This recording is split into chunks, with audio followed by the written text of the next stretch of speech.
बलौदाबाजार के कसडोल ब्लॉक के ग्राम कटकी में अवैध शराब बिक्री को लेकर चल रहा विवाद अचानक हिंसक हो गया। लंबे समय से ग्रामीण गांव के एक ढाबे में अवैध शराब बिकने की शिकायत कर रहे थे। इस मामले में कलेक्टर और पुलिस अधीक्षक से शिकायत भी की गई थी, लेकिन कार्रवाई नहीं होने से लोगों में नाराजगी बढ़ती गई।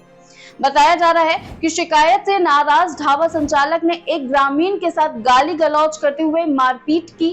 आरोप ये भी है कि उसने बाहरी लोगों को बुलाकर ग्रामीणों को धमकाने की कोशिश भी की थी। घटना की जानकारी मिलते ही गांव के लोग एकजुट हो गए और गुस्से में आकर ढाबा संचालक भागवत थवाइत और उसके बेटे संतोष थवाइत की पिटाई कर दी। घटना का वीडियो सोशल मीडिया पर वायरल हो रहा है। इस मामले में पुलिस ने मुख्य आरोपी भागवत थवाइत के पिता संतोष थवाइत, चाचा राजेश थवाइत, भाई संजू थवाइत और एक साथी शंकर दुबे को गिरफ्तार किया है। बताया जा रहा है कि मुख्य आरोपी भागवत थवाइत ब्लॉक कांग्रेस कमेटी कसडोल का ग्रामीण अध्यक्ष है। उसके चाचा राजेश थवाइत भाजपा से पूर्व जनपद सदस्य रह चुके हैं, जबकि पिता संतोष थवाइत के खिलाफ 13 साल पहले जिला बदर की कार्रवाई हो चुकी है। गांव में फिलहाल शांति है, लेकिन तनाव को देखते हुए पुलिस बल तैनात किया गया है। आप अपनी राय कमेंट सेक्शन में जरूर बताएं और अपडेट्स के लिए वैन छत्तीसगढ़ को सब्सक्राइब करना ना भूलें।